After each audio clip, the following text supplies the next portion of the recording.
Welcome back to A Bite from the Money Sandwich, where we provide practical and easy to understand tips and ideas on how to manage your money better, so as to let you retire with comfort and on your own terms.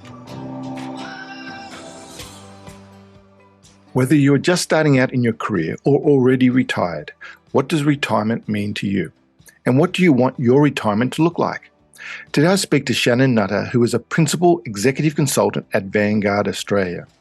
Shannon talks about Vanguard's latest report, How Australia Retires, which is a study exploring Australians' attitudes towards retirement and how they feel about this phase of life. Here are the key takeouts from the report and how responses vary depending on what stage of life you are already currently in. We also speak about the negative stigma when talking about money and how you just don't know what you just don't know.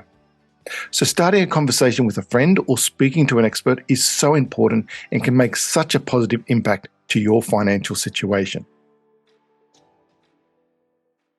Well, welcome, Shannon, to the show. Great. Thanks for having me. Now, we have children of a similar age. I've got girls, you've got boys, and I'm always interested in asking a parent, especially someone who's in the investment field and superannuation field, how they educate their children and actually how their children respond to that. That I had parents who had no inkling around money, so I definitely work overtime with my own children. What's your views on educating children and what they have to go through in this new age? Oh, it's an interesting question, and I think I have talked about money to my children for years. Which I don't know what it's like here in Australia, but I know in the U.S. People don't always talk about money openly within families, and so it was something that I always actually wanted to talk to my children about in terms of when they were getting even an early allowance for doing chores, how they were going to spend that, what they were going to save, were they going to give any of it away. And how to think about that. And now that they're a little bit older, I think they've really, whether they want to admit that they listened to it over the years or not, they've certainly adapted or adopted some of the things we've talked about in terms of, hey, look, when you're young, the key thing that you have over any other investor who's older is time. You've got the value of time. The more money you can put away early, the more it compounds and supports you later on. And we've always talked about living beneath their means. So no matter what they're earning in a job, think about how much they should actually be spending and how much they should be putting away. So both of my kids are actually pretty disciplined savers already. Excellent. They've had investment accounts at Vanguard for a number of years already. And so, I'm hopeful that they'll keep up those good habits over time. But it really is a habit. Once you start putting even a little bit of money away on a regular basis, hopefully over time that just increases and you just develop that consistency of investing, which will really support you later on. Yeah, no, couldn't agree more. One of the slides we do workshops and workshops for 20, 30 and 40-year-olds. And we actually just say, look, if you were investing $5,000 a year from your 40s, how much you'll have at 60, how much you will have if you started in your 30s, or even how much you would have if you started in your 20s. And it basically, one was 400,000 if you're in your 40s, and it goes up to about 3 million if you could start in your 20s. It's quite ridiculous, but showing them in practical terms how the effect of compound interest with time, it's just astounding. It is so powerful. And okay, so I know you're in Australia at the moment, even though the US is home, and you're here in a part two with Vanguard and launching this new retirement study. It's great, and it's also with that, Vanguard is also, even though they've been around for as long as I can remember, at least 30, 40 years, and here in Australia, and have long had very good returns and from an investment point of view, but now you've actually got your own product. But I was really interested in this actual study, this research you did on Australia. And I was just curious, why was this thought of, something that was needed, or you found, why did you start on this project? Sure. So happy to chat about that. I mean, I think Vanguard has a long history of doing research and analysis with the market and with our own clients and their data to better understand what's happening with consumers, how do they think, and what are the opportunities and challenges that we can identify that enable us to build better products and services, right, for those folks. So I think we do that globally, and certainly for Australia, as we were looking at launching Vanguard Super, which we did last year, right, we really wanted to take a closer look at retirement as a whole. Such an important part of life. And it's different from other aspects of our lives in that we really need to prepare for it through our savings, at least for decades, right? And there aren't many other aspects of our lives that require that. So, that focus on improving retirement outcomes for investors, long been a focus of Vanguard. But we didn't have any real proprietary research, if you will, in Australia about how retirees or how working age Australians were thinking about retirement. And so that's why we did this survey, over 1,800 working age and retired Australians from all around the country, not focused on Vanguard clients at all. Right. And we really wanted to understand what they were thinking about, how they're thinking about that path to retirement, how they're thinking about their expectations versus what is the reality for folks already in retirement. How confident are they feeling, right? All sorts of information like that so that we could better assess their needs. Yeah, and one of the things you said over there is about the confidence, and we'll come to that because that was a fascinating part for me. But going back to the age range that you did, this is what I found also very fascinating was that you looked at people from a young age, what they're expected. Because, I know from my own experience being in super for so long, if I talk to a lot of 80-year-old millennials or Gen Xers and their eyes just glaze over. And one of the things you've found in your research is that it's not the traditional, I have one job, I have one career, and when I hit 65, I'm going to stop work. It's very different thinking now, or maybe I have time off work. So please, I'd love to know a bit more about that. Yeah, I think that's a really fascinating aspect of the study that you just hit on, is this idea of, is the idea of career and retirement going to stay the same over time? This idea of, I get out of university, I start working, and then when I'm 65 or 67, I retire and then go live my life of leisure.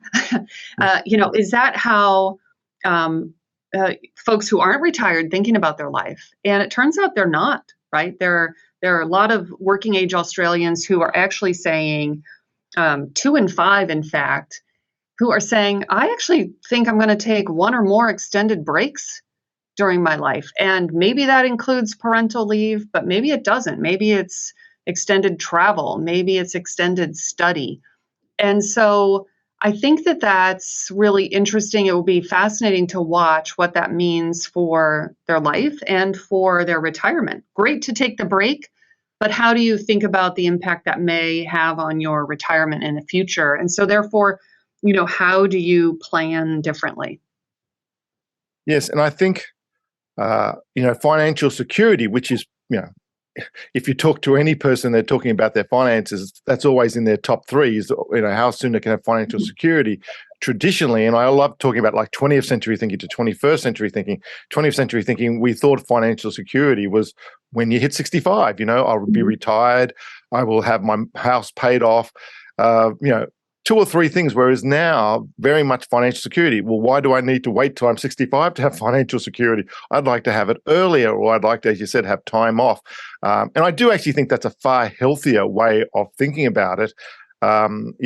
Once you do get into your 50s and 60s, and unfortunately, you do have friends that either have passed away or aren't as well as they used to be, and you think, it was always, well, once I turn, that's when I'll travel the world. That's when I'll go around the trip around Australia, and you sort of think, well, no, I do think it is a far healthier way. As long as you can afford it, which is the critical part, as long as you can afford it, to have these breaks. And it's not just once you get to an age 65, because their eyes just glaze over if you talk about the age 65 nowadays.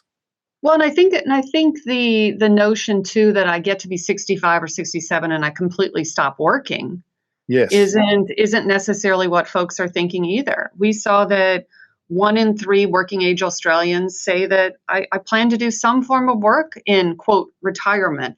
Now, there may be some of those people who aren't sure they can afford the kind of retirement they want, and so they feel they need to keep working. But no doubt there are members of that group as well who are just saying, I don't actually want to stop working. Maybe I want to do something different than my main career. Maybe I want to start a small Yes. business. But hey, for me, mentally, being engaged, being involved, continuing to be goal oriented or whatever might be motivating that person, is important. And you noted mental health, right? I mean, that's key as well there too. Yeah, and exactly. When they're at the age of 65, a lot of times my clients, exactly as you said, they want to work. They want to work because they want to rather than because they have to. So financially, if they're in a good position and they can then either slow down, because if they really enjoy what they're doing, why shouldn't they keep doing it? But also, we're seeing, and it's a term I only heard a few years ago, but the whole side hustle. But I'm seeing far more people in their 50s and 60s going into these side hustles, some other type of work or part-time work or a small business on the side just to keep their brain active. And there is one of the things when we talk about people who retire and the factors you need to take into account, and financials, probably of the 6 of them that I have.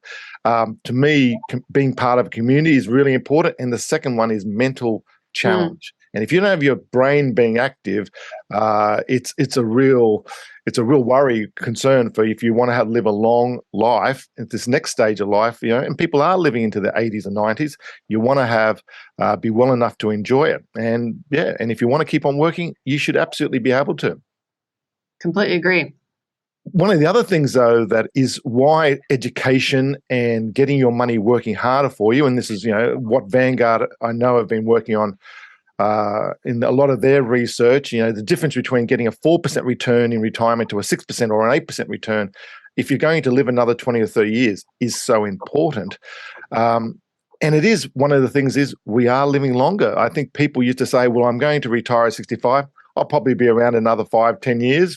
My money doesn't have to last that long. But my real big concern is that, yes, the biggest risk is not where your money is invested, but that you could outlive your money. And a lot of your research is backing that up. Yeah, so I think, that's a question that's on a lot of people's minds in terms of, well, how much money am I going to need to retire, right? And life expectancy certainly plays a role in that. And there are also a number of other factors: where you live, how you want to live, what amount of debt you're going into retirement with, obviously a host of considerations. And I think the key is that there's no one answer for everyone, right? Unfortunately, it's always it depends. Yes. Depends on a lot of things. But what is consistent for everyone is that preparation and planning are the keys to retirement confidence.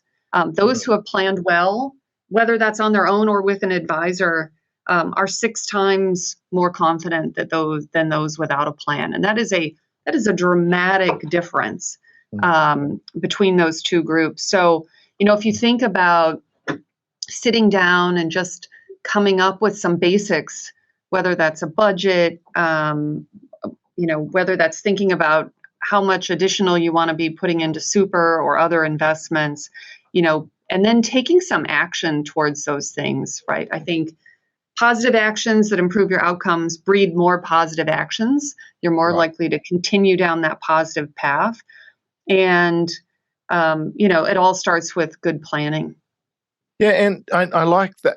That's one of your the chapters in your research is about having a plan, but it also, you don't. While if you can afford having to have a full comprehensive financial plan is great, and actually having an advisor, someone who can keep you accountable and on track, but just having some type of plan is just important. Exactly. Yeah. So one of the things is because when you sort of also have a plan, I remember reading about in your research that because people just don't know what they don't know. People don't know the fees they're charging or what even return or where their money is invested, you found.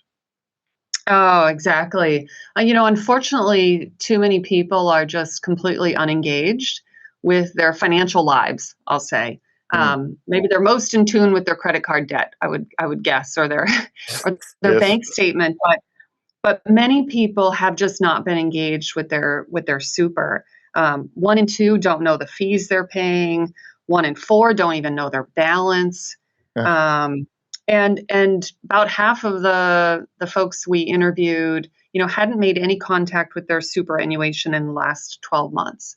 So supers can do a great job of answering some basic questions, but it would benefit everyone just to go in and learn some basics about what they're paying, what they're invested in, even what their options are in terms of maximizing their super if they have enough discretionary income to do that. So, when we think about super, we certainly think about how we could come in and help reshape the industry for the benefit of all Australians. And to that end, we've been really focused on making sure our fees were very transparent, so that no one had to guess what the fees were. And so we've looked to do that, and certainly are looking to make the experience more engaging, because I do think the industry has made it difficult, and financial services globally, right, I think has always been a little bit difficult. We use a lot of jargon. Experiences haven't always been easy for people. And it can be intimidating because a lot of what you hear talked about in the world of finance sounds complex. And so it can be really intimidating for folks to think, oh my gosh, I've got to be a lot smarter in order to do this right, versus thinking about some of those basics of saving enough, being well diversified, making sure you have a low cost product that's delivering good returns.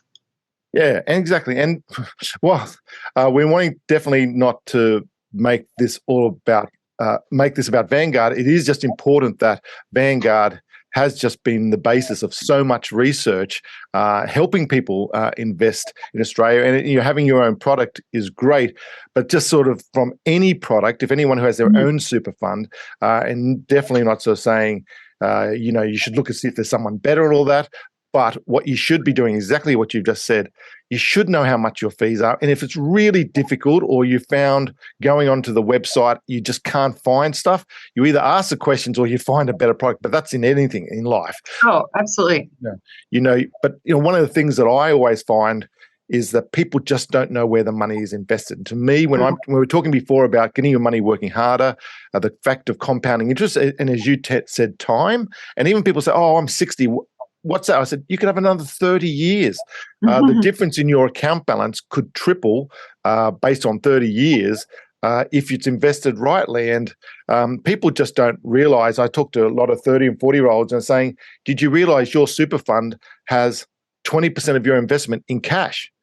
You've got 20 years before retirement, and how many years after that? Why would you ever need cash, which is a short-term investment? You should be getting your money working harder for you. So these are the sort of things you should be looking at your super fund. And if it's not doing what you think it should be doing, you should be looking around.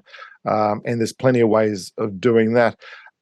One of the other things I really liked is also people's expectations of retirement differ greatly from reality.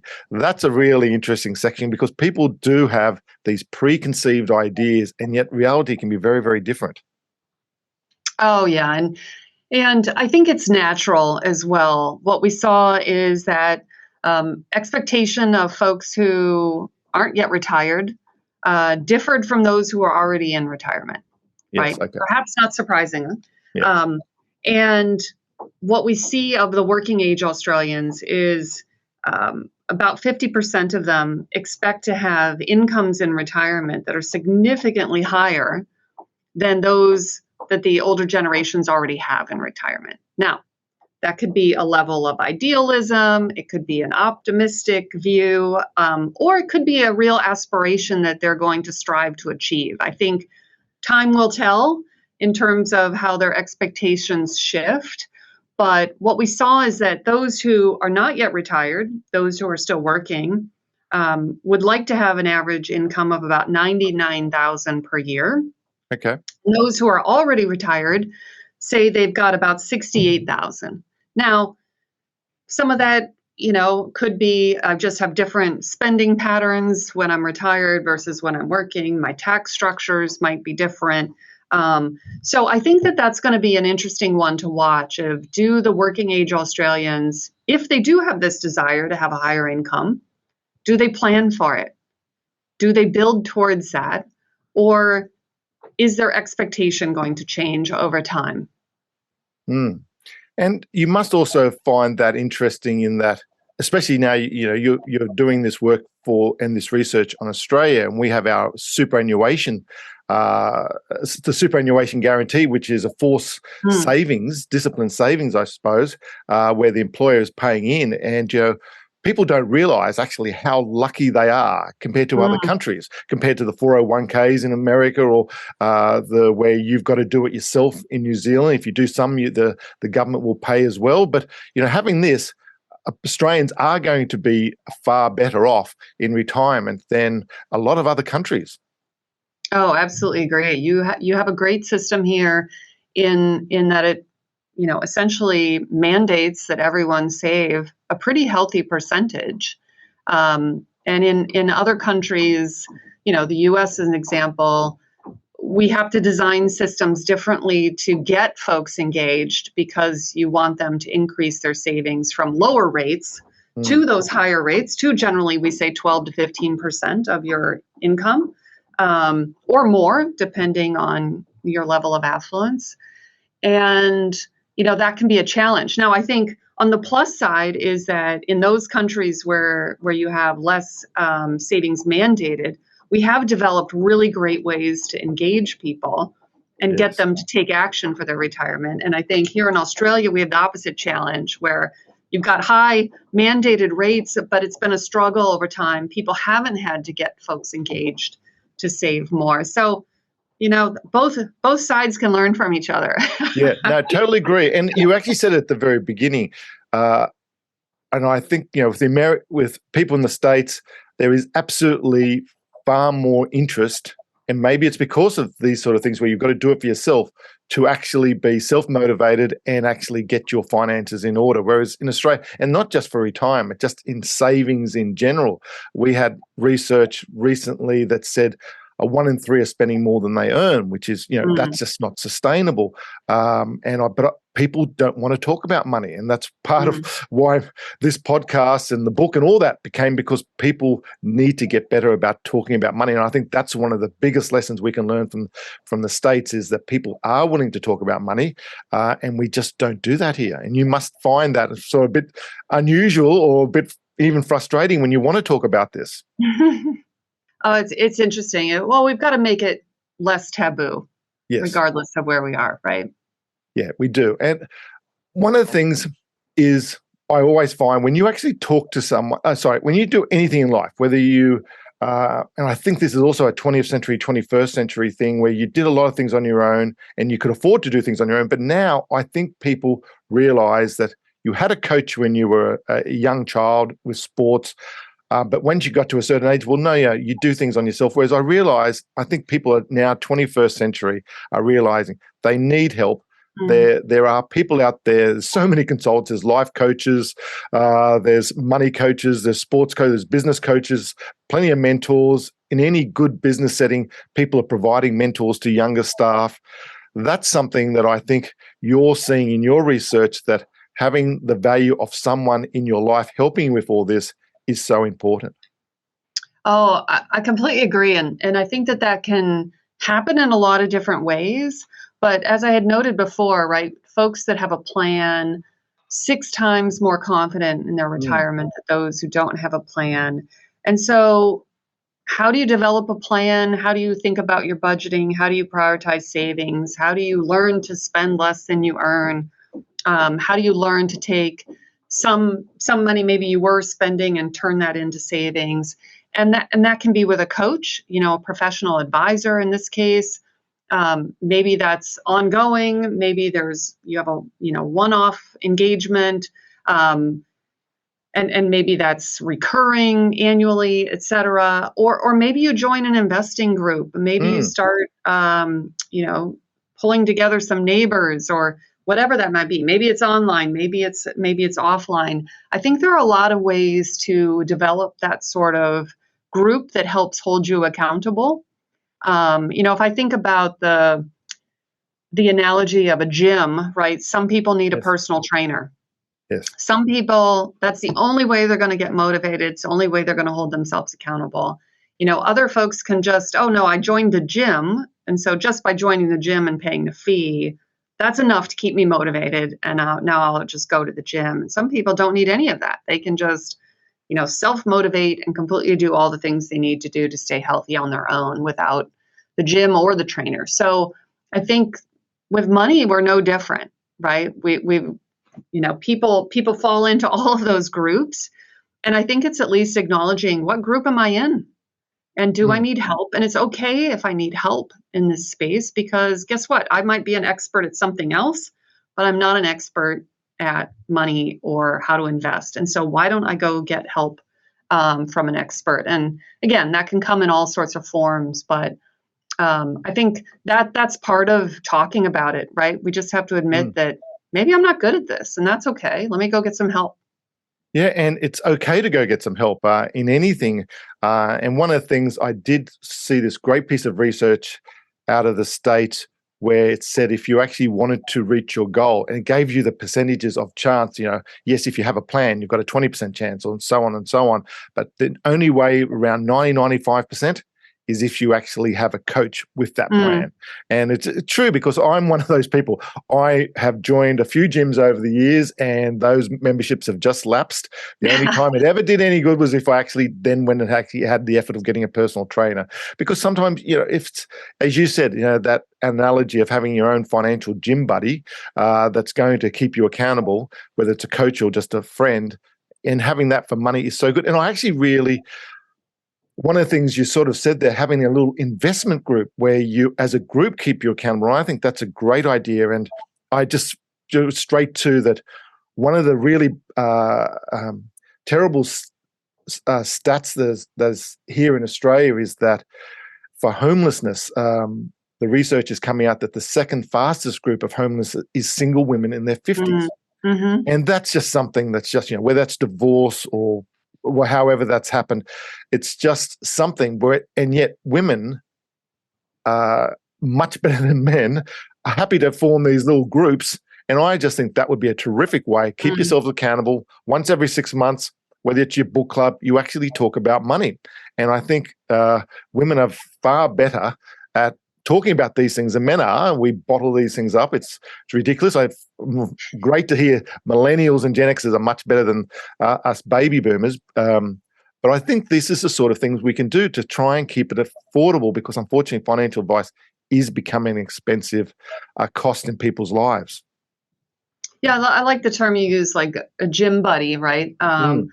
Somebody that you're saying, whether you're meeting them at the gym or whether you're just saying, yep, I worked out the 4 times this week that I told you I was going to work out, and somebody holding you accountable. And you can do exactly the same thing with money, right? I was trying to save whatever the number is. I was going to try to save another $50 a week, and guess what? Tick, I've done that. Great job. Okay, so now what are we doing next, right? And those kinds of things, even though they're not commonly talked about, right? They could be if we just started to open that dialogue. Yeah, and I think, having the research that you've provided, and actually what I also should commend you on, you've got really good practical examples in there. And so people can sort of say, yep, I relate to that person. That person's in a similar situation to me, or I want to be like that person. And I always find if you've got examples like that, so having this type of research, having those sort of practical examples in there, that helps the conversation. And that's all we really want people to do, start talking about money, start talking about their retirement. Because as you said at the very top of the program, the one thing you don't have that the younger generation do is time. Exactly. Now, it's been actually wonderful to talk to you, and I love talking about any of this, and I love that Vanguard have made the effort to do all this. But just from one of the things we always like to finish up our podcast on is to ask a final question of our guest, and it's what's the best piece of advice you've ever received? It can be financial, could be life, but something that you've heard that that's resonated with you or stuck with you over the years. That's a great question. I would say something that was told to me early in my career that really has stuck with me all these years was this. Someone had said to me, "You don't get what you don't ask for." Right. And it is simple enough. You still might not get it. You might get told no, but you're definitely going to get told yes more if you at least speak up and ask for what you want. And so, that's probably the best piece I've ever gotten. No, and that's something I have heard before, but it's one of those pieces of advice that you sort of think, well, it just seems so obvious, but it's just very few people ask the question. And if you get no, you're in no worse position, but it absolutely makes sense. And I do think that's something Australians can definitely learn far more from the States about the confidence of actually getting out there and actually just asking the question sometimes. Shannon, just wonderful that you've been a guest on our show. It's the Vanguard research is brilliant, but just the way you've been able to explain it in everyday terms, everyday sense, has just been wonderful. So thank you very much for being on the show. Oh, thanks, Marc. Thanks for having me. I hope you enjoyed this episode. If you'd like to know more about Shannon Nutter and Vanguard, visit vanguard.com.au. Or feel free to email me on admin@themoneysandwich.com or visit our website, themoneysandwich.com, if you have any questions or would like to learn more. Want more practical, easy to understand tips and action lists to help with your money stuff? The latest version of my book, The Money Sandwich, is now available to order on Booktopia and Amazon, as well as available at all popular bookstores. Everyone deserves to retire comfortably and on their own terms. Make this the year you take action. As with every podcast, this information is not advice, as not personalised to your own situation. And past performance is never guaranteed for the future. What we are trying to do here is to provide tips, coaching and education to help improve your money knowledge, which we believe can only be a good thing. See you next time when we take another bite from The Money Sandwich.